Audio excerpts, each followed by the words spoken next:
My name is Yuvraj Singh. मैं अमेठी से हूँ और मैंने सी एच एस के सेट एग्ज़ाम में 189 मार्क्स स्कोर किए हैं। 10th का एग्ज़ाम दिया हमने, सी एच एस का एग्ज़ाम दिया और दोनों में हम पास हो गए। 11th का सिलेबस होता है सी एच एस का, वो उतना टफ नहीं होता है जितना लोग सोचते हैं। तो पी सी कैटेगरी जब मेरी आई तो मेरी रैंक थी 6। और एक बहुत बड़ी बात है जो बहुत लोगों को नहीं पता है, मेरा पैर जो है वो एक पैर मेरा बचपन से ही नहीं है। चाहे आपका वहाँ एडमिशन हो चाहे ना हो, लेकिन काउंसलिंग के लिए ज़रूर जाएँ, क्योंकि 10 बजे जब खुलता गेट इतनी भीड़ हो गई थी कि आप जा नहीं सकते थे उसमें। आप उसमें जाएंगे तब जाएंगे। हम अगर हमको फिजिकल में निकालना है तो फिजिकल में भी तो हमको पढ़ना पड़ेगा। बिना पढ़े तो कुछ नहीं होने वाला, पढ़ के ही देना पड़ेगा। चाहे आप पहले से पढ़ रहे हो चाहे बाद में पढ़ें, लेकिन पढ़ना पड़ेगा। कैसे हुआ 9th में नहीं निकला, फिर 11th में किस प्रकार से मेहनत किए थे, वो सारा चीज़ बताना। पुराने स्कूल से और नए स्कूल में अब जब जाने वाले हो उसमें कितना डिफरेंस है, वो सारी चीज़ें बताना। So hey guys, this is Abhishek. I welcome you all in this great learning platform. So guys, आज की वीडियो में हमारे साथ जुड़ चुके हैं युवराज सिंह, जिन्होंने गाइस पीसी कैटेगरी से सीएचएस 2023 के एंट्रेंस एग्जामिनेशन को क्रैक किया है। और इस वीडियो में हम उनकी पूरी जर्नी को शेयर करने वाले हैं आपके सामने, और उन्हीं के शब्दों में, है ना। ये चीज़ मैं भी कर सकता था, लेकिन अच्छी बात है वो हमारे साथ अभी जुड़ चुके हैं। तो चलिए आइए उनकी पूरी स्टोरी को शेयर करते हैं आपके सामने। आई होप आपको यहाँ से बहुत कुछ सीखने को और जानने को मिलेगा। तो सबसे पहले बहुत बहुत कॉन्ग्रेचुलेशन युवराज कि तुम्हारा जो है सीएचएस इस बार निकला है ना, जहाँ जो कि बहुत बच्चों का ड्रीम रहता है। तो बताना जरा जो है कब से आखिर अपना पहले तो इंट्रोडक्शन दे दो अपने शब्दों में, और कब से जो है ड्रीम है आपका जो है सीएचएस, पूरा जर्नी बताना। My name is Yuvraj Singh. मैं अमेठी से हूँ, यूपी का जिला है अमेठी। मैं वहाँ के एक छोटे से गांव भीमी से हूँ और मैं इस टाइम क्लास 11th में हूँ। और मैंने सी एच एस के सेट एग्ज़ाम में 189 मार्क्स स्कोर किए हैं। मैं सी एच एस के बारे में क्लास 8 से 7th के लास्ट से जानता हूँ। 7th का जो पेपर हो रहा था लास्ट ईयर का, उसके बाद तब से जानता हूँ। और मैंने 9th का सी एच एस का फॉर्म भरा हुआ था, लेकिन सी एच एस का एग्ज़ाम ही नहीं हुआ था उस साल। तो हम कम से कम 4 साल से तो देखते आ रहे हैं सी एच एस को। फिर हमारा एम क्या था कि हम 10th में पढ़ेंगे अच्छे से, 10th का भी पढ़ेंगे और सी एच एस का भी पढ़ेंगे। फिर दोनों का 10th का एग्ज़ाम दिया हमने, सी एच एस का एग्ज़ाम दिया और दोनों में हम पास हो गए। सी एच एस में मान लीजिए सिलेक्शन हो ही गया है। उसके बाद अगर बात की जाए पढ़ाई की, तो कुछ उतना खास जो होता है वो जो खास होता है कुछ खास होता नहीं है। आप एनसीईआरटी, जैसे मैंने तो एनसीईआरटी पढ़ी है और नोट्स अच्छे से बनाए हुए थे, तो मैंने वही पढ़े हैं।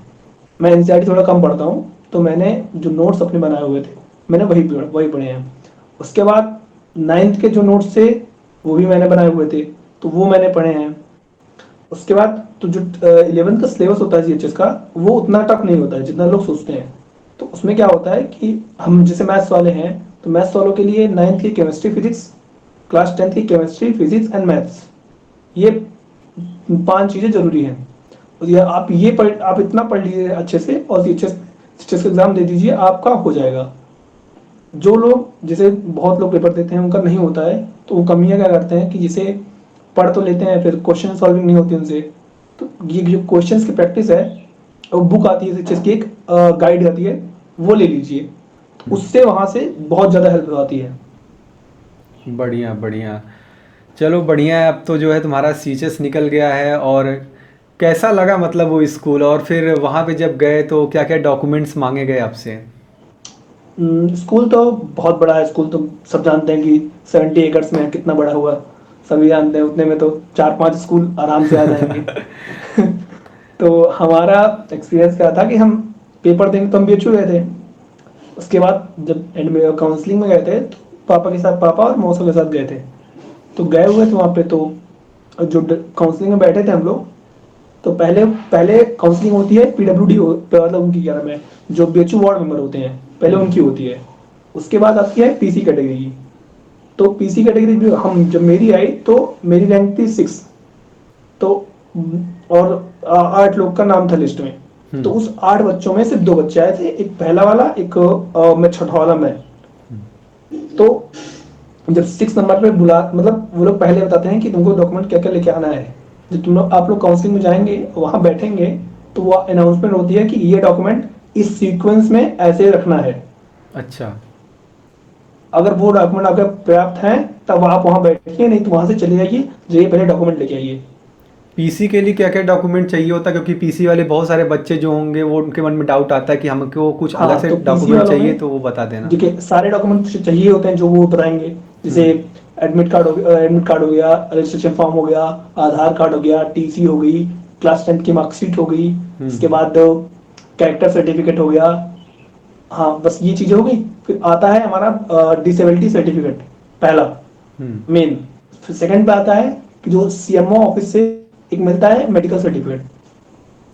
उसमें आप विकलांग मतलब किस तरीके से विकलांग है वो बताया जाता है। तो वो मोस्ट इंपॉर्टेंट है, हम्म। सीएमओ ऑफिस वाला। उसके बाद डिसेबिलिटी सर्टिफिकेट तो ले ही जाना है।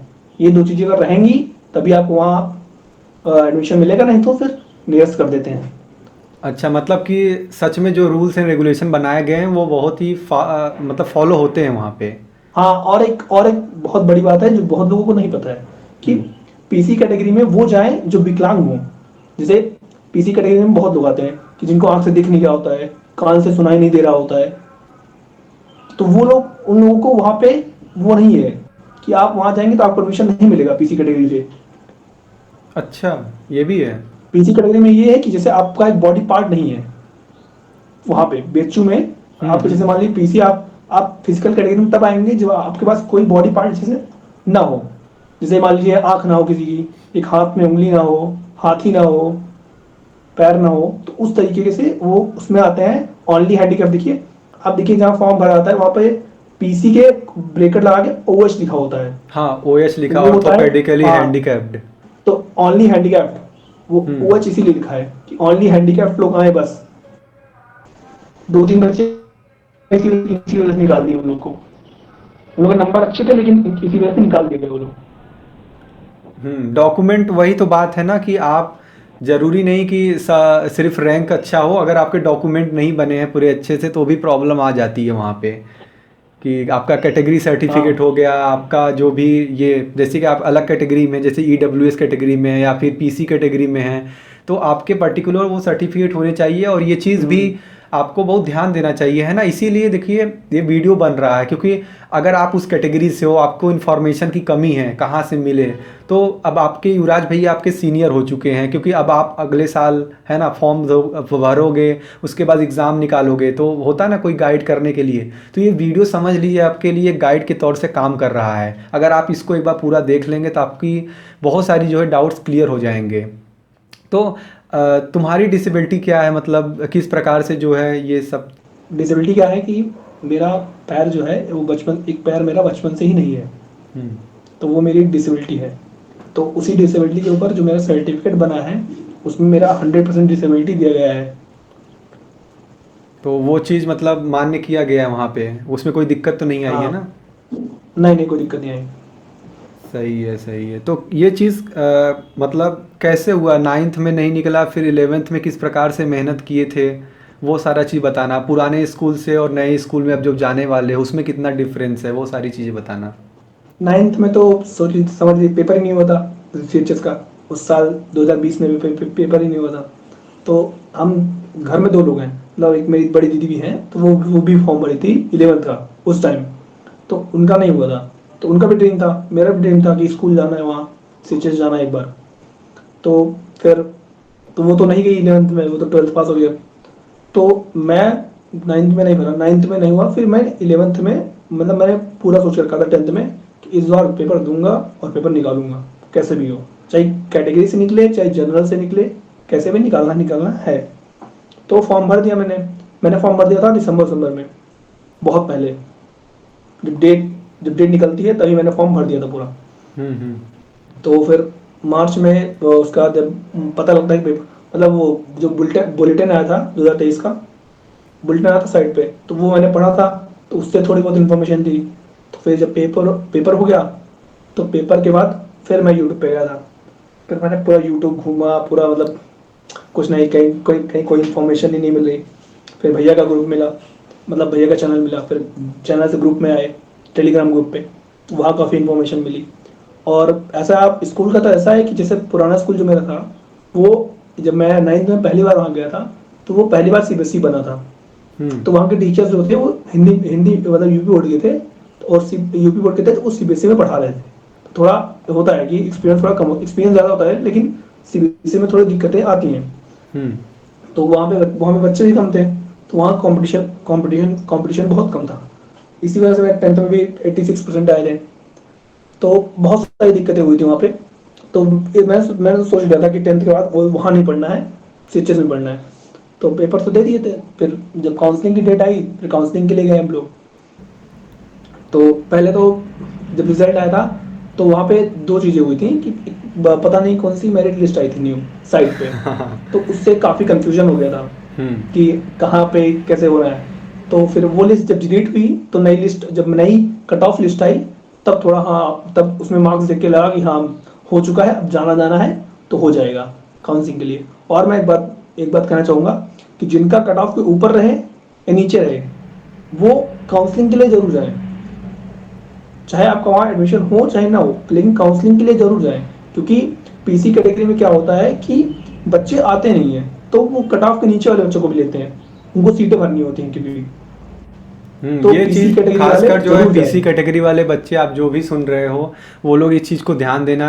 बात सही है, क्योंकि यार देखो, बहुत दूर दूर से भी लोग होते हैं और इस चक्कर में आ नहीं पाते, कितना दूर जाना पड़ेगा, पता नहीं कैसे जा पाएंगे नहीं जा पाएंगे, तो इसमें बच्चे कम आ पाते हैं। तो अगर आप आस पास हो थोड़ा भी, अगर आपको इच्छा है कि नहीं मुझे जाना है इस स्कूल में, तो आप निश्चिंत जाओ, वहाँ पे सिलेक्शन के चांसेस बहुत बढ़ जाते हैं। अगर नहीं जाओगे तो फिर कहाँ से पाओगे। वही। बढ़िया बढ़िया। फिर वहाँ पे जब गए सुबह सुबह, तो वहाँ का क्या माहौल रहा, वो सब चीज़ शेयर करना। अब उस दिन का अब माहौल पूरा हमारा घर बताना। जो है वहां से, हमारा घर यहाँ से मतलब वहां से 175 किलोमीटर दूर है, 175 किलोमीटर। तो हम लोग सुबह सुबह 3:30 बजे निकल गए। तो 3:30 निकले, कार गाड़ी मतलब कार गए थे, तो कार से गए थे। तो वहां हम लोग 6:40 पहुंच गए थे। 6:40 तो बजे 6:40 तक वहां पहुंचे, तो हमने देखा कि जो वहाँ पे साइकिल स्टैंड है बाहर, स्कूल के बाहर एक साइकिल स्टैंड है जहाँ पे लोग बैठते हैं। वहां पे कम से कम 20-30 लोग फुल बैठे हुए थे। सोच लिए सुबह 6:30 बजे इतनी भीड़ थी। फिर 10 बजे, 10:30 बजे जब खुलता गेट, इतनी भीड़ हो गई थी कि आप जा नहीं सकते थे उसमें। आप उसमें जाएंगे तब जाएंगे, बहुत भीड़ थी। उसके बाद तो हम तो विकलांग में थे, तो हम लोग मैं तो रुका हुआ था कि सब चले जाएंगे तभी जाएंगे।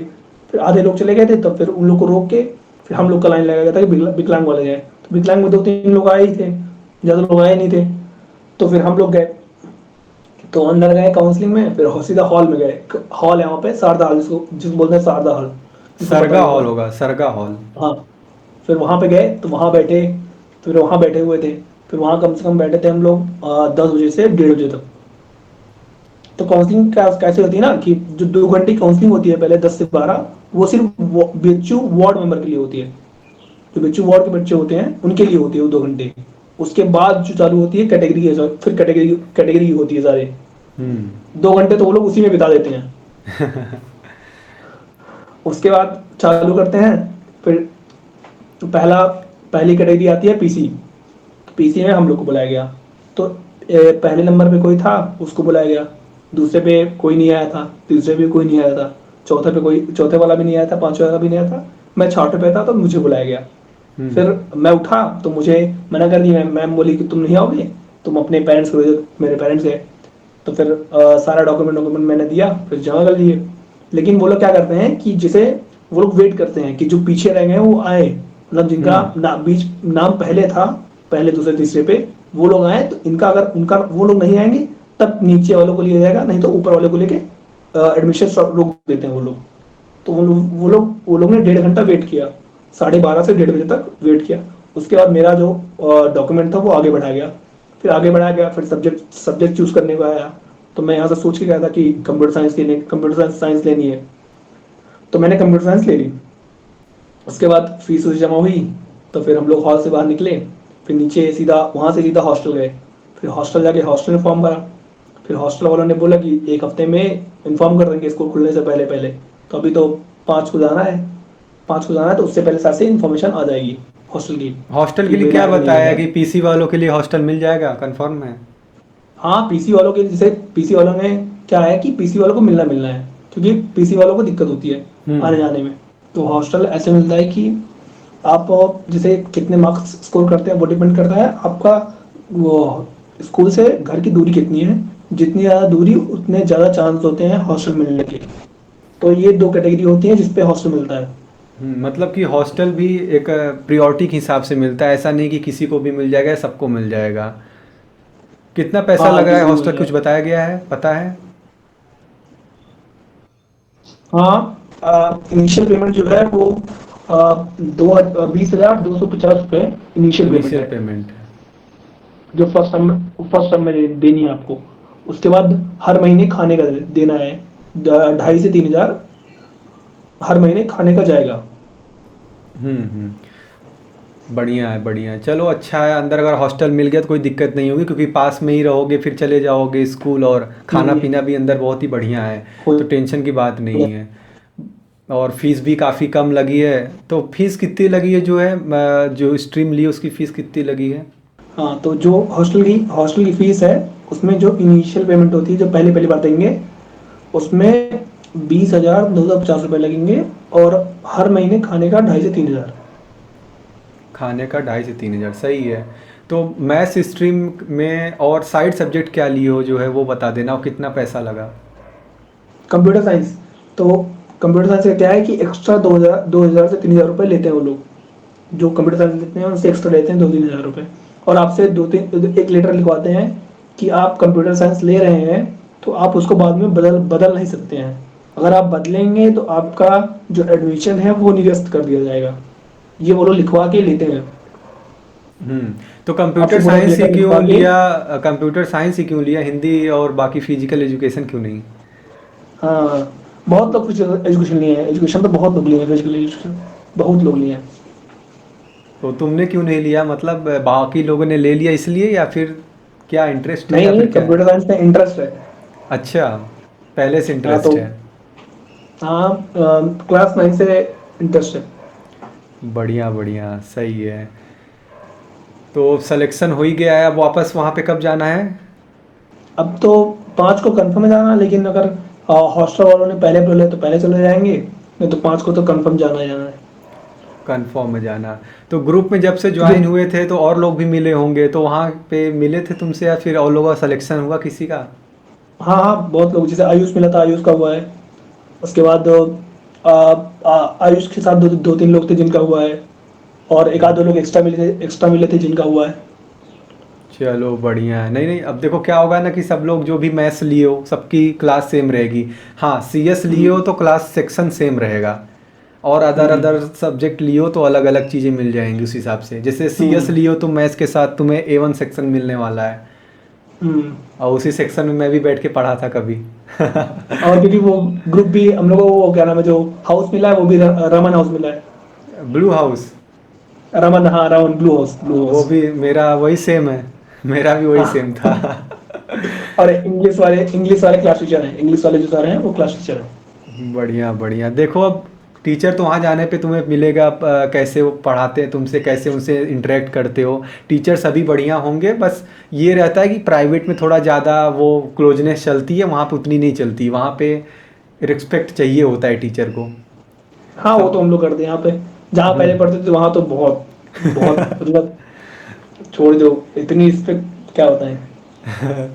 सही है, नहीं रियलिटी तुम लोग समझते हो ना, इसीलिए तो मैं चाहता हूँ कि सब कुछ जो है ओपनली। इंटरव्यू में क्या होता है कि बहुत प्रोफेशनल चीज़ें शेयर की जाती हैं एकदम से। और इसीलिए मैं चाहता हूँ एकदम जो ऑन द ग्राउंड स्टेट है, जो तुम फील करते हो, जो बातें हैं ना, वो बच्चों तक पहुँचे, वो भी समझे इस चीज़ को। तो एक फिजिकली चैलेंज बच्चा को कितना टफ है किसी कंपटीशन को निकालने के लिए, एक नॉर्मल बच्चे से वो किस प्रकार अपना माइंड सेट रखे, पॉजिटिव बना के सोचे कि कंपटीशन को क्रैक कर सके, उसके बारे में ज़रा कुछ बता देना। तो फिजिकल क्राइटेरिया क्या है कि हम लोग का जो रिजर्वेशन होता है वो तो होता ही है, लेकिन ये भी सोचना पड़ेगा कि सीट्स कम है हम लोग की। रिजर्वेशन तो है लेकिन जो सीट्स हैं वो बहुत कम है। तो किसी के कहने में नहीं आना कि तुम बिना पढ़े दे दो कि तुम्हारा हो जाएगा। तो ये जो फिजिकल कैटेगरी वाले हैं ये सोच के नहीं करेंगे। उनको वो पढ़ें और ये सोचें कि रिजर्वेशन तो है लेकिन सीटें कम है। अगर अगर हमको फिजिकल में निकालना है तो फिजिकल में भी तो हमको पढ़ना पड़ेगा। बिना पढ़े तो कुछ नहीं होने वाला, पढ़ के ही देना पड़ेगा। चाहे आप पहले से पढ़ रहे हो चाहे बाद में पढ़ें, लेकिन पढ़ना पड़ेगा। इसलिए फिजिकल के ये, हाँ मैं ये कह सकता हूँ कि कंपैरिजन में अगर जनरल का कंपैरिजन कर रहे हैं तो थोड़ा कम पढ़ना पड़ेगा, लेकिन पढ़ना पड़ेगा आपको भी।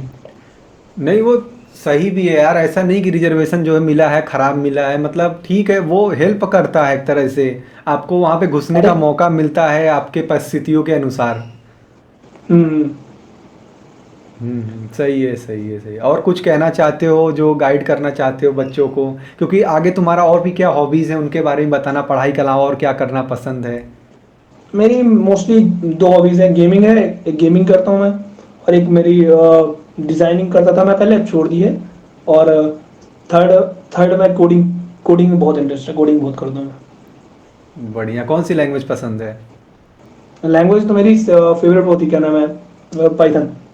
पाइथन, पाइथन पाइथन से तो आगे फिर बहुत कुछ कर सकते हो, बहुत स्कोप है। क्योंकि और एक क्या नाम था वो जिसमें, मैं भूल गया, नाम ही भूल गया उस लैंग्वेज का। हाँ, स्क्रैच। स्क्रैच जो थी, स्क्रैच मैंने बहुत चलाई है। स्क्रैच मैंने क्लास 9th में 10th में बहुत चलाई है। गेमिंग वगैरह बनाने, गेम बनाने के भी काम आते हैं वो सब चीज़ें। हाँ वो इसीलिए इसीलिए उसमें उसमें बहुत स्क्रैच, स्क्रैच सबसे इजी लैंग्वेज है और सबसे अच्छी लैंग्वेज है वो चलाने के लिए। बढ़िया बढ़िया, देखो मैं यही बताना चाहता हूँ गाइज आप लोगों को भी कि ठीक है, माना कि रिजर्वेशन है, माना कि चीज़ें थोड़ी आसान कर दी जाती है, लेकिन एक चीज़ मैं बता दूँ, वहाँ पे पहुँचने के बाद आपको उन्हीं के साथ कॉम्पीट करना पड़ेगा। तो ये भ्रम में मत रहिएगा कि नहीं बस निकल जाए इतना ही बहुत है। अगर आप इनके जैसे, जैसे युवराज की इतनी सारी इच्छाएं हैं, वो देख रहे हो आप, बात करने से आपको पता चल गया होगा उनकी वीडियो देखने से कि किस प्रकार से वो चीज़ों को करना चाहता है ना। हर चीज़ के लिए वो एक्सेप्ट कर रहा है कि हाँ इस सिचुएशन को एक्सेप्ट करके उसमें अब क्या अच्छा कर सकते हैं। तो उसने मैथ्स लिया है, मैथ्स के साथ सीएस लिया है और आगे भी बहुत कुछ करना चाहता है। तो ये इच्छा आपके मन में होनी चाहिए, तभी आप वहाँ पे जाके और बच्चों के साथ कॉम्पीट कर पाओगे, क्योंकि बोर्ड में तो नहीं होता है ना रिजर्वेशन। वहाँ पे बाहर अंदर जाने के बाद थोड़ी रिजर्वेशन मिलता है हर जगह की, आपको सारी चीज़ें फैसिलिटी मिलती जाएंगी। तो कहीं ना कहीं ये ट्रुथ को एक्सेप्ट करिए कि आपको हार्ड वर्क करना ही पड़ेगा, आप कहीं भी रहिए। जेई करना चाहते हो? हाँ मतलब सोच क्या रहे हैं, मतलब बहुत पहले से सोच रखा है, लेकिन करेंगे इस बार तो। देखो जेई का ऐसा है कि फिर तो जेई करना पड़ेगा, मतलब डट के करना पड़ेगा एकदम, क्योंकि उसके लिए क्या होता है, समय निकालना पड़ता है और अलग से तैयारी करनी पड़ती है जो है ढंग से, घंटों घंटों बहुत हाँ मेहनत करनी। ट्राई करेंगे, अगर स्कूल के साथ हो जाएगा तो ठीक है, नहीं तो ड्रॉप इन ले लेंगे, क्या दिक्कत है। क्योंकि जो चीज़ देखो, एक चीज़ मैं तुम्हें बता दूं, सीएचएस जा रहे हो अच्छी बात है, लेकिन वहाँ जाने के बाद कुछ चीज़ें हाँ थोड़ा एक्सप्लोर करना, कुछ महीने देखना हाँ सीखना पहचानना, अपने आप को टाइम मैनेजमेंट करना, और उसके बाद कुछ चीज़ें डिसाइड करना कि मुझे इतने टाइम फ्रेम में ये वाला चीज़ अचीव करना है खुद के लिए, ये वाले स्किल पे काम करना है मुझे। तो ये वाला कर लोगे ना तो बेटर रहोगे। ज़रूरी नहीं कि जो सब कर रहे हैं भीड़ में वही तुम भी करो, तुम कुछ अलग करके दिखा दो, कौन सा दिक्कत है। नाम एक ही जगह से नहीं, थोड़ी मतलब वहाँ, बनता है। वहाँ का एक सुना है, वहाँ का एक रूल सुना है मैंने कि जिसका पढ़ने का मन है पढ़ो, नहीं क्लास से बाहर चले जाओ, आगे ग्राउंड में बैठ जाओ, कोई दिक्कत नहीं, कोई रुक नहीं जाए। हाँ ये एक चीज़ तो है, थोड़ा सा प्रिंसिपल वगैरह देख लेते हैं तो थोड़ा दिक्कत होती है, लेकिन एक चीज़ है कि आपको टीचर से ज़्यादा कुछ ज़्यादा इंटरेक्शन नहीं करना पड़ता है कि नहीं आज जाके परमिशन लो, सर जाना है, ये करना वो करना है। जो पढ़ने वाले हैं वो बैठ के पढ़ रहे हैं, और जिनको नहीं पढ़ना है वो चुपचाप कहीं ग्राउंड में आके कोई अपना बैठ के किताब का सवाल लगा रहा है, कोई कोचिंग का मटेरियल सॉल्व कर रहा है। अच्छा वो लोग भी, ऐसा नहीं है कि ग्राउंड में बैठ के सब घूम सकते हो, हल्ला शोरगुल करोगे, क्योंकि साफ साफ सारी और क्लासेस, वो सारे क्लासेस से घिरा हुआ है, देख रहे हो ग्राउंड। हाँ हाँ देखेंगे तो देखेंगे। सिंपल सा जो करोगे ग्राउंड में दिख जाएगा, हर टीचर ऐसे बस गर्दन घुमाएगा और सीधे खिड़की के बाहर तुम ही दिखोगे तो ऐसा भी हाँ नहीं है हाँ कोई बच जाएगा। तो ये सारी चीज़ें हैं वहाँ की, अच्छी भी लगती हैं कि आप अपना जाके कोई भी काम कर सकते हो। हाँ थोड़ा अटेंडेंस का भी रहता है, अटेंडेंस मेंटेन करके रहना पड़ता है। तो उसी प्रकार से टीचर, क्योंकि टीचर जो होता है वहाँ का ना, वो किसी एक के प्रति वो नहीं रहता है, जैसे प्राइवेट वगैरह में दो चार जो चमचे टाइप वो नहीं बोलते हैं लोग कि लगे हाँ रहते हैं, तो वहाँ पे ये सब चलता ही नहीं है। वहाँ पे सब मतलब उनको नाम भी अगर नहीं याद है तो किसी का नहीं याद है ऐसे, या फिर वो किसी को देख रहे हैं डांट रहे हैं, चाहे तेज वाला हो चाहे कमज़ोर वाला हो, वो सबको एक समान हाँ, बोलते हैं। ये चीज़ भी रहता है। मतलब उन्हें अटैचमेंट नहीं है वहाँ पे। नहीं नहीं, अटैचमेंट इन द सेंस कि तुम अगर चाहो कि मेरा पर्सनली कुछ हो जाए, मैं पर्सनली उनके लिए कुछ कर दूं, तो वो समझ जाते हैं अब ये लग गया है हाँ मेरे पीछे, वो इस चीज़ को समझ जाते हैं। हाँ अभी स्टार्ट हुआ, अभी हम कह रहे स्टार्ट हैं हुआ। जैसे वहाँ पे अब- कंप्यूटर की फैसिलिटी जो है वो अच्छे से है ना। कंप्यूटर की फैसिलिटी तो एक नंबर है, एसी में रहोगे, टेंशन मत लो। सुने हो कभी सरकारी हाँ। स्कूल या फिर ऐसे स्कूल में एसी लगा हो? गए हो? नहीं। गए हो आसपास कभी? कभी नहीं दिखी। ना ना। जाना एकदम वहाँ पे टाइल्स मार्बल एकदम अंदर। कंप्यूटर लैब के जब अंदर जाओगे तब तुम्हें अंदर से फील नहीं हाँ। होगा कि वो 1819 का स्कूल है, 1898 का स्कूल है। जब तुम कंप्यूटर लैब में जाओगे उसी समय तुम्हें फील हो जाएगा। वो दीवारें, वो पिलर्स जो 1898 की बनी ना, वो फील नहीं होगा तुमको जब वहाँ पे लैब के अंदर जाओगे। किसी और लैब के अंदर जाओगे हो सकता है हो फील हाँ। कि मतलब ठीक है, बाकी लैब जो फिजिक्स लैब है, केमिस्ट्री लैब है, जो इंस्ट्रूमेंट बोलते हैं, जो उपकरण बोलते हैं ना, वो सारी चीज़ वहाँ पे रखी गई हैं, अवेलेबल हैं। और ऐसा भी नहीं कि ठीक है किसी को मिल रहा है किसी को नहीं मिल रहा है, वो सभी स्टूडेंट के लिए मिलता है, मैं आपको बता दूँ। तो युवराज जो है आने वाले बच्चों को आप जो है गाइड कर दीजिए थोड़ा सा, है ना, ताकि उनको भी लगे कि क्या करना है क्या नहीं करना है। तो गाइड ऐसे करना है कि जो जो लोग 9th के लिए कर रहे हैं वो 8th का अच्छे से पढ़ लें, और जो लोग 11th का कर रहे हैं वो 10th और 9th का अच्छे से पढ़ लें। उसके बाद अगर आपका कट ऑफ के ऊपर है और ये थोड़ा सा नीचे भी है तो आपको काउंसलिंग में जाना है। अगर आपका नंबर अच्छे आए हैं, चाहे कट ऑफ से ऊपर आए हों चाहे थोड़े नीचे आए हों, तो आप काउंसलिंग में जरूर जाएं। बिल्कुल बिल्कुल, वही बस मैं भी इतना कहता जाएं हूँ कि बहुत है। हम्म, सही है ना, पढ़ने के लिए मैं भी यही कहता हूँ कि आप लोग जो है अपना बेसिक, यानी कि जिसको मैं बोलता हूँ अपना एनसीईआरटी या अपने खुद के बनाए हुए नोट्स, अगर आप वो चीज़ कर पाते हो तो अच्छे से आप उसको करो, रिवीजन करो, बार बार करो, प्रैक्टिस करो क्वेश्चंस की, बस इतना ही काफ़ी है। कोई ऐसा, सभी बच्चों से आपने सुन ही लिया होगा जितने भी लोग यहाँ पे आ रहे हैं और बोल रहे हैं कि सेल्फ स्टडी से ये चीज़ अचीव किया जा सकता है, कोई बहुत टफ चीज़ नहीं है। और हमको बहुत अच्छा लगा जो है आपसे बात करके। आई होप आगे भी आप जाओ, अपना अच्छे से काम करो, है ना, और अटैच रहना लोगों से, जुड़े रहना अपने, क्योंकि जूनियर्स आ रहे हैं तुम्हारे अब अगले साल, तो उनके स्वागत के हाँ, लिए ग्रुप में तो ही है। हाँ, उनके स्वागत के लिए हमेशा तैयार रहना। और काफ़ी हम्म। कुछ अभी देखो एक्सपीरियंस होने वाला है, तो बहुत कुछ आगे भी सीखने वाले हो इनसे। तो मिलते हैं यार फिर किसी नेक्स्ट वीडियो में, हमको तो बहुत अच्छा लगा बात करके। So thank bye. You very very much, take care and bye bye.